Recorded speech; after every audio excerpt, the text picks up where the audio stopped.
quais são os principais ritos e tradições celebrados por vocês e como são as reuniões religiosas? Assim como eu já tinha falado, o candomblé e a umbanda é muito parecido porque a umbanda puxa um pouco a raiz do candomblé, né? Então, o meu candomblé é o candomblé que vem da África também, tem vários países, né? várias nações. Mas eu vou falar da minha, que porque é o que eu entendo e o que eu consigo falar. Da hora, fala só mais perto do microfone. Então, eu vou falar do candomblé da África, que veio da África mesmo, da origem da África. E assim, as comemorações, a gente comemora, assim, o candomblé é muita festa, muita comida, muita luxúria, né? Que tem muita gente que fala que é muito luxo. Não tanto da África, mas o candomblé sim é muito luxo, é muita roupa. Então, assim, existem vários rituais que nem todos a gente costuma falar, porque nem sempre é levado a sério, nem todo mundo acredita. Mas, assim, a gente vai falar o que é superficial, o que todo mundo vê indo a uma casa de candomblé. Que, assim, a gente comemora... Tem dois tipos de estar no candomblé. Você está na casa de candomblé e você está de verdade numa casa de candomblé. A gente classifica em dois tipos de pessoa. É o abiã e uma pessoa feita no santo. O abiã é uma pessoa que entrou para conhecer a religião, para começar, para se iniciar, para ver se era aquilo mesmo que ela quer na religião. E tem o ser feito no santo. O ser feito no santo é você se entregar para casa, se entregar para o santo, que muita gente fala, não sei se vocês já viram, mas raspa a cabeça, fica 21 dias trancado numa salinha. Mas assim, são coisas que, na verdade, a gente puxa, que nossos antepassados já passaram por isso. Então, a gente não tem luxo nenhum lá dentro. A gente come coisa que eles comiam antigamente, a gente dorme no chão, a gente come coisas simples, dorme, não usa roupa normal. Então, assim, são coisas dos nossos antepassados. E a gente comemora isso. A gente comemora entrar para uma casa de candomblé, a gente comemora se iniciar no santo. A gente acredita que ali a gente renasceu de novo, por isso que a gente perde o cabelo. Então, a gente acredita que a gente vai renascer para o santo, a gente vai renascer para aquela vida nova que está vindo. Eu sou filha de Oxum, então eu já renasci para ela, eu já raspei minha cabeça. Isso foi há 3 anos atrás, quando eu estudava no SESI. Então eu já sou feita nela, eu já tenho ela comigo, ela comanda a minha vida e todas as coisas que vão acontecer nela. E a gente comemora isso. Quando a gente vai comemorar quando a gente vai fazer um ritual, que assim, tem gente que vai uma missa, como que é isso pra gente? É um xirê, a gente cultua todos os orixás nesse xirê. E vai passando um por um, a gente canta, a gente dança. E tem as festas dos orixás também. Cada época do ano, cada data especial, tem um santo, que assim, na Umbanda, no catolicismo, a gente também comemora nas mesmas datas por ter sido esse sincretismo. Então a gente comemora nas mesmas datas e faz assim, o que é destinado para aquele santo. Porque no candomblé existe comida para o santo, existe uma festa, uma roupa, um santo representante. Quando Nossa Senhora, quando a gente comemora perto de Oxum, no candomblé, e eu sou filha de Oxum, então ali a gente vai na cachoeira, despacha o balaio para Oxum, entrega coisas bonitas para ela, flor, sabonete, perfume, tudo que é destinado a ela, que cada santo tem um pouquinho de coisa destinada a você. E assim, a gente comemora as festas, a gente faz as reuniões. As reuniões, às vezes, tem coisas que são muito particulares e tem coisas que são abertas ao público. Mas essas coisas particulares são coisas que são raiz mesmo da religião e que a gente acaba não mostrando para todo mundo, porque assim, nem quem é a guia da religião vê. Você tem que passar pelas etapas da religião. Candomblé é muita hierarquia. Você tem que ir entrando nessas hierarquias, assim, passando como se fossem níveis para você chegar até o fim, que é virar um pai de santo. E nesse fim, é assim, nem sempre, mas normalmente são 7 anos. Eu tenho 3 hoje. Daqui 5 anos, se eu for destinada a isso, se minha santa me destinasse a uma mãe de santo, tem uma festa para isso também. Aí eu eu ganho um grau, que é o grau maior do candomblé. E assim eu sou destinada a ser mãe de santo, ou que ela me destinar, o grau que ela me der. E é isso.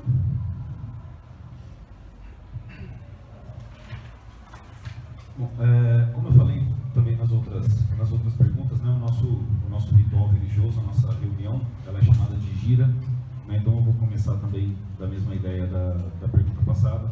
A gente abre as nossas reuniões, cada terreiro tem a sua característica física muito particular, né, não existe uma regra dentro da Umbanda para isso. Então, na nossa casa, por exemplo, as pessoas chegam, sentam, quem quer assistir, senta nas suas cadeirinhas, e os médiuns ficam ao entorno do congá. E a gente abre a nossa reunião louvando a Exu, que é o protetor da casa, que é o protetor do guardião da entrada da casa. A gente oferece a ele um padê, que é a comida de Exu, né? Então toda abertura de trabalho a gente faz a entrega de um padê, farofa feita com dendê. E a partir daí a gente começa então os nossos trabalhos. Louvamos aos nossos orixás, fazemos as nossas preces, né? E no caso da nossa casa, a gente trabalha sempre com a louvação a 2 orixás, a Ogum sempre, e o segundo orixá a cada dia da semana, vinculado ao trabalho que vai ser feito a um orixá diferente. E na sequência a gente abre para os atendimentos, né? Então a Umbanda, ela trabalha com a linha dos guias espirituais, né, que são essas entidades de luz, esses espíritos de luz, que trabalham dentro do processo de incorporação para trazer a mensagem a quem vai lá, ao consulente, que vai lá buscar ajuda, né? E esses guias, eles trabalham, na maioria das casas, né, eles se usam de arquétipos relacionados à sua vida, no momento em que ele esteve dentro dessa posição. Então, por exemplo, a gente trabalha com o guia dos baianos, né? Então, quando esse espírito de luz ele incorpora no médium, ele se utiliza desse arquétipo de baiano, a fala, os trejeitos, as roupas, as vestes, né, para se aproximar daquilo que ele foi em terra, como uso de força energética. E esses atendimentos são feitos sempre com o objetivo de resolver alguma das coisas que essas pessoas estão indo buscar lá. Aproveitar também para desmistificar uma segunda coisa com relação à Umbanda. Esses atendimentos espirituais, os guias, eles consomem bebida alcoólica e usam de tabaco, né, fumo, na grande maioria das vezes. Não é regra, mas na grande maioria das vezes. E é importante a gente entender o papel disso para a questão espiritual.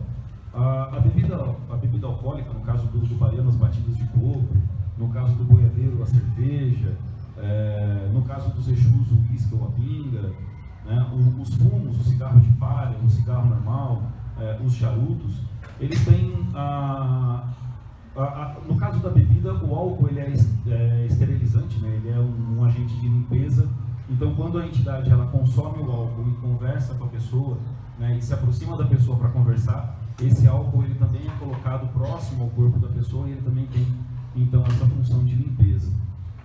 E o fumo, o tabaco, isso é histórico, né? Eu, como professor de história, não consigo me desvincular muito disso, mas o pessoal da filosofia também vai entender bem o que eu vou dizer.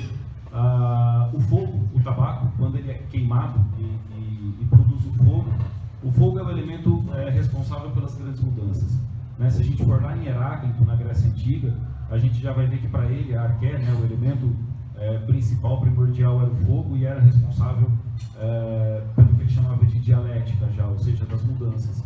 Então, o fogo dentro da Umbanda, desde o processo de defumação, na abertura do trabalho, até o atendimento, ele tem essa importância muito grande de ser o agente responsável por tirar aquilo que a pessoa veio com a carga ruim, de tirar aquilo que ela veio com um problema e transformar isso em algo que possa ser conhecimento, que possa ser aprendizado para esse consulente, né? Então, um ritual ele se compõe basicamente dessa maneira e acho que é isso, o tempo acabou.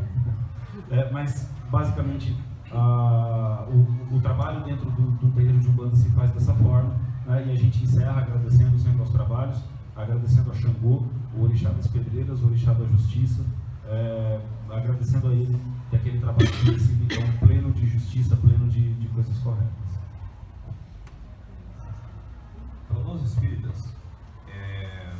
que celebramos? Celebramos o nascimento de Allan Kardec em 3 de 4 de 1802. O nascimento de Allan Kardec, que na verdade ele veio com outro nome, resolveu mudar para diferenciar o nome de batismo dele, que era Optio Leon Darc da Raville, que é um nome bem difícil de falar lá, que é francês lá. E numa palestra, que ele sempre foi espírita, ele ia em reuniões que na época não era chamado de espírita, ele ia em reuniões de mesas, né, que eles falavam de mesas, e nessas reuniões, uma entidade, um espírito foi lá e comentou com ele, que viveu com ele na Gália, quando ele era um druida, e o nome dele chamava Allan Kardec, e a partir daí ele resolveu mudar o nome dele, porque ele era um professor, ele era um escritor, e para diferenciar das obras literárias dele, a parte espiritual daí. Então hoje em dia nós comemoramos o nascimento de Allan Kardec e o nascimento de Jesus Cristo. Então para nós só tem Jesus e Deus. Então são os dois tipos de comemoração que nós temos no Centro Espírita, no kardecismo. Aí continuando, como são as nossas reuniões? Existem dois tipos de reunião no Centro Espírita, que são bissemanais. Toda semana tem 2 reuniões. A primeira é aberta ao público. As pessoas vão lá, é feita a leitura do Evangelho segundo Allan Kardec, que tem um Evangelho muito parecido com a Bíblia, em algumas partes, mas na visão dele e traduzido pelos Espíritos. Aí, nessa reunião, um orador vai lá na frente, cada semana é um diferente, é lido alguma passagem do Evangelho, e a partir daí é conversado, não discutido, mas conversado o que foi entendido daquela passagem. E normalmente é aberto, é feita uma oração antes, para que naquele dia que vai ser aberto o Evangelho, que caia no que a maioria das pessoas, ou todos que estão ali, estão precisando ouvir. Então é aberto o Evangelho, não é uma sequência, é aberto o Evangelho, feito a leitura do Evangelho, e a partir daí é conversado o que foi lido ali na hora, para ver se todos entenderam e o que sentiu daquilo.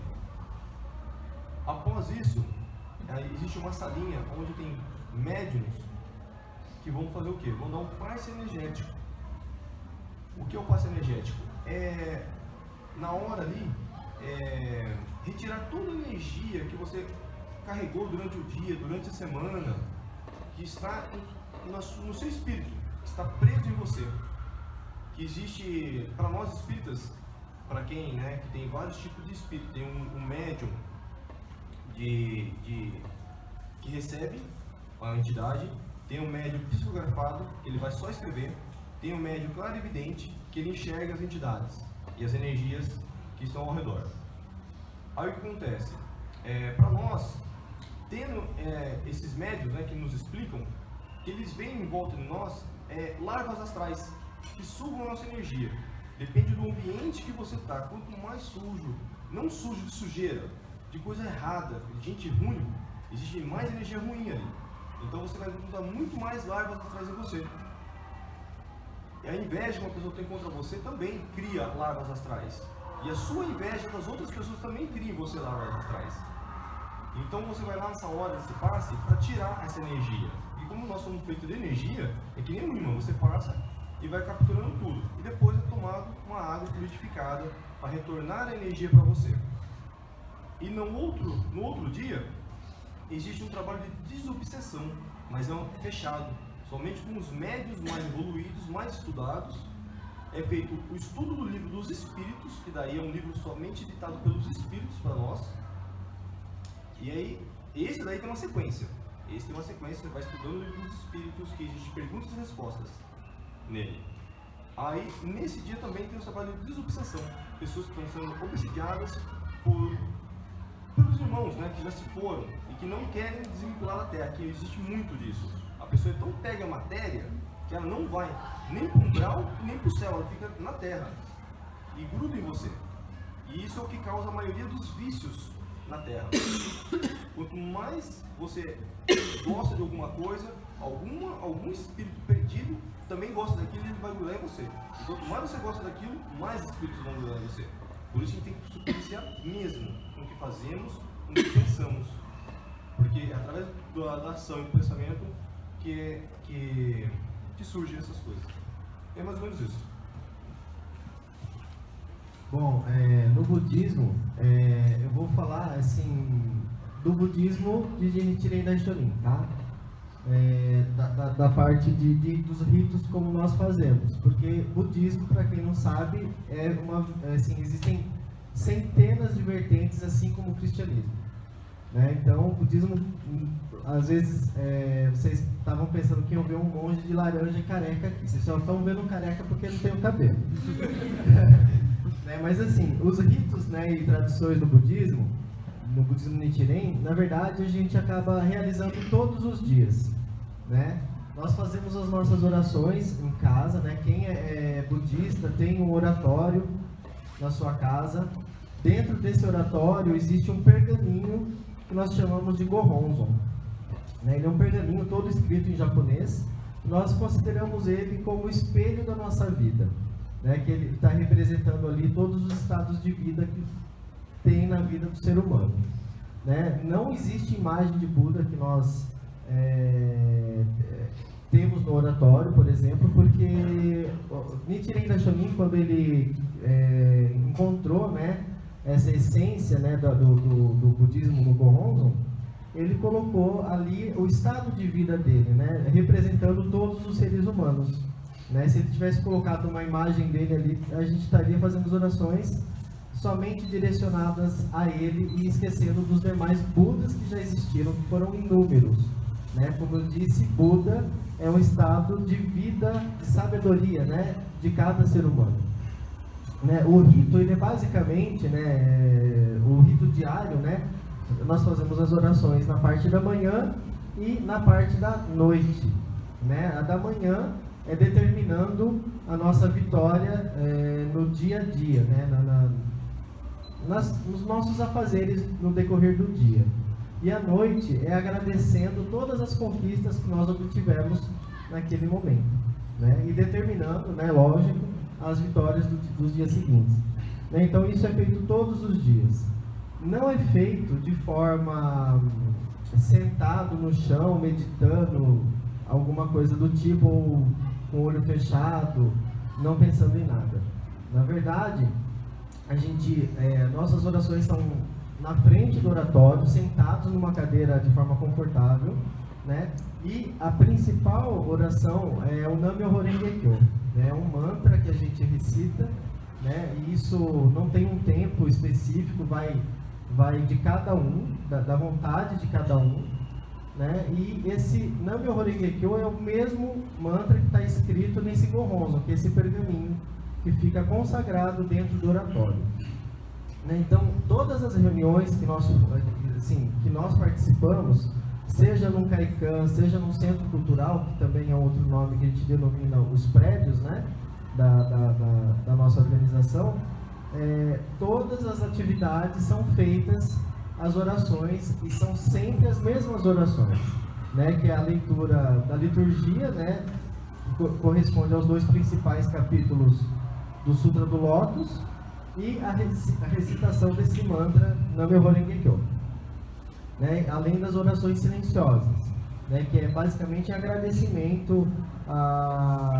aos mestres do budismo, né, que são Nichiren Daishonin, Daisaku Ikeda, entre outros, né. E na atualidade o mestre que nós temos é Daisaku Ikeda, né, ele está com 90 anos e vive no Japão. Então, assim, em termos de ritos mais específicos, se a gente for ver, só existe a cerimônia de falecimento e de casamento, né? Nos demais, os rituais, né, religiosos são os mesmos. É como se aqui fosse um Kaikan, por exemplo, estão todos sentados aí aqui no palco, né, no púlpito, teria um oratório onde são feitas as orações, e depois é passado algumas orientações e incentivos para os participantes. É basicamente isso.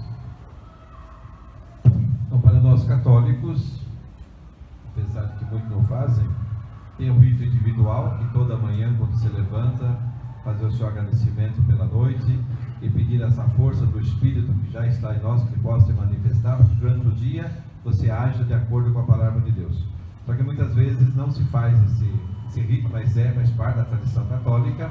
Não é somente puxar Pai Nosso, Ave Maria, achar que resolveu. Não, é esse silêncio diante do Todo-Poderoso. Até eu gosto de brincar, seria bom que ao levantar ficasse de joelho, mais um dia para mim viver, e pode ser meu último dia, e único.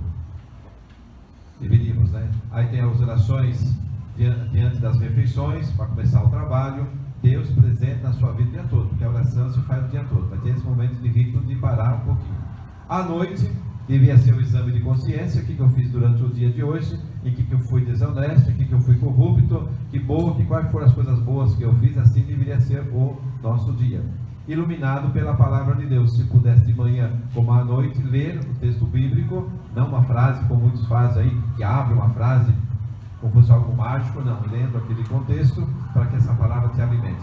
Aí tem o rito comunitário, já nos primórdios, logo depois da ressurreição de Jesus, os cristãos se reuniam em catacumbas, em cemitérios, por vários motivos políticos, tinham que se esconder lá para fazer as suas reuniões. Não havia igrejas.